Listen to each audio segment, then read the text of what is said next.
Bawat araw, iba't ibang thoughts ang pumapasok sa ating isip. Karamihan sa mga yan ay memories from the past. Bawat tao na maiisip natin ay may kasamang emotions. Yan yung naramdaman mo sa isang tao o yung pinaramdam sa'yo.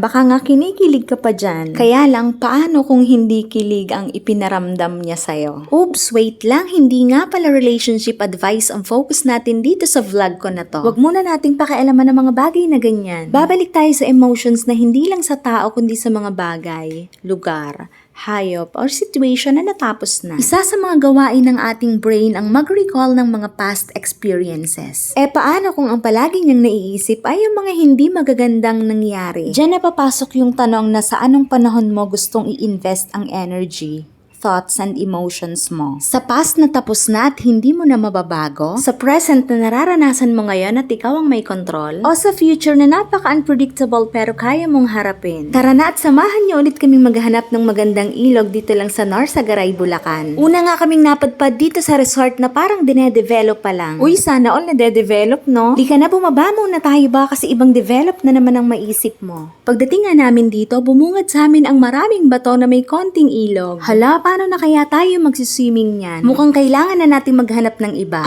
Maghanap tayo ng ibang location. Nandito naman tayo ngayon sa Barangay Matiktik. Basahin nga natin ang karatula nila. Mamalasin ng maghagis, magtapon ng basura dito sa Barangay Matiktik. Baka kaya minsan minamalas tayo kasi sinusumpa tayo ng ibang tao nang hindi natin alam. Pero huwag kang mag-alala. Kung wala ka namang ginawang masama sa kanila, hindi ka naman tatablan yan. Samahan mo na rin ang dasal para imbes malas ang dumating sa'yo, palitan ni Lord ng mga blessings. At huwag din tayong tapon ng mga basura kung saan. Baka yung duming ikinalat mo, kamalasan ang bumalik sa'yo sa ibang paraan. Naku, wala tayong magagawa kung ang inang kalikasan na ang maniningil sa atin. Speaking of kalikasan, napakaganda nga namang pagmasda ng mga puno sa daan. May mga nakita kaming cottage kaya nag-stop muna kami. Kaya lang mga doggies ang sumalubong sa amin. Sabi ko, tara maghanap tayo ng iba. Hindi naman sa pag-iinarte, kaya lang may phobia lang talaga ako sa aso. Tama bang phobia ang ginamit ko na term o baka naman fear lang yan? Malalaman natin ngayon ang pagkakaiba ng fear, anxiety, and phobia. Paano natin ito pwedeng i-manage at paano natin mara-recognize kung ang isang tao ay kailangan na ng tulong? Okay, sige, stay tuned baka kabeshiwap. Ay grabe, nangangalahati na ako baka sa isang taon tapos na yung vlog ko na to. Sa dami kong gagawin, hindi ko na alam kung ano yung uunahin ko. Kung pwede nga lang, sasayaw na lang ako maghapon kaya lang hindi talaga pwede. May anak ako na dapat asikasuhin, business na dapat i-monitor at bahay na dapat linisin.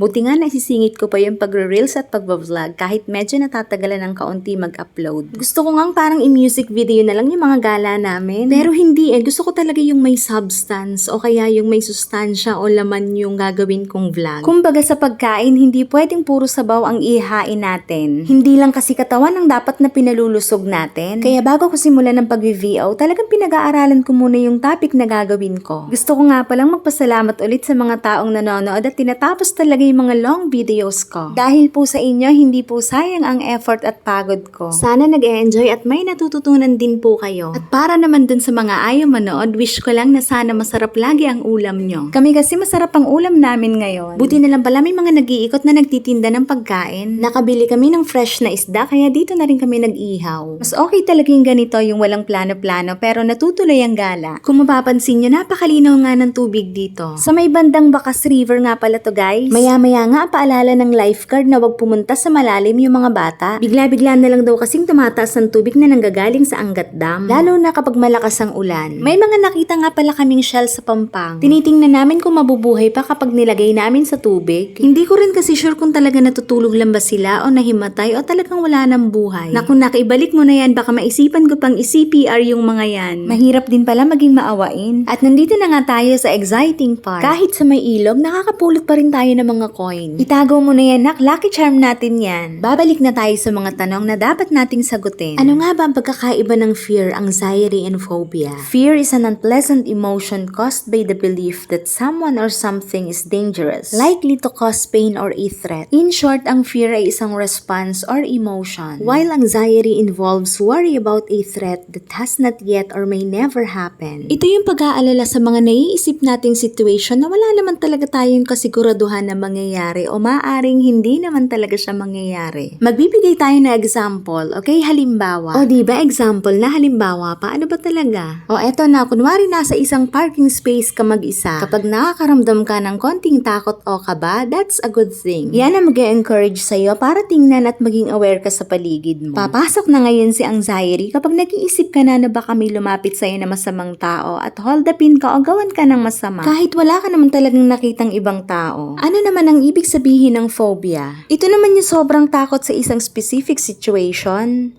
bagay, hayop o lugar. Malaki ang influence ng environment at experience sa pagkakaroon ng phobia. Halimbawa, yung taong may cynophobia or the fear of dogs. Pwedeng hinabol sila o nakagat ng aso ng bata pa. O kaya naman may nakita silang nakagat ng aso tapos namatay dahil sa rabies, kaya na-develop sa kanila yung ganun katinding takot. At napakarami ding types ang phobia. Hindi ko na isa-isahin sa sobrang dami nun, baka abutin tayo ng ilang oras. Paano naman natin masasabing hindi na healthy ang isang takot at kailangan na ng tulong? Kapag nakaka-apekto na sa ability mo na mag-function bilang tao, at kapag nakakasagabal na to para mag-enjoy ka at magkaroon ng normal life. At ang pinaka-effective na paraan para ma-overcome natin to is yung harapin natin palagi yung ating takot. Yun lang ulit ang gusto kong i-share. Bye-bye!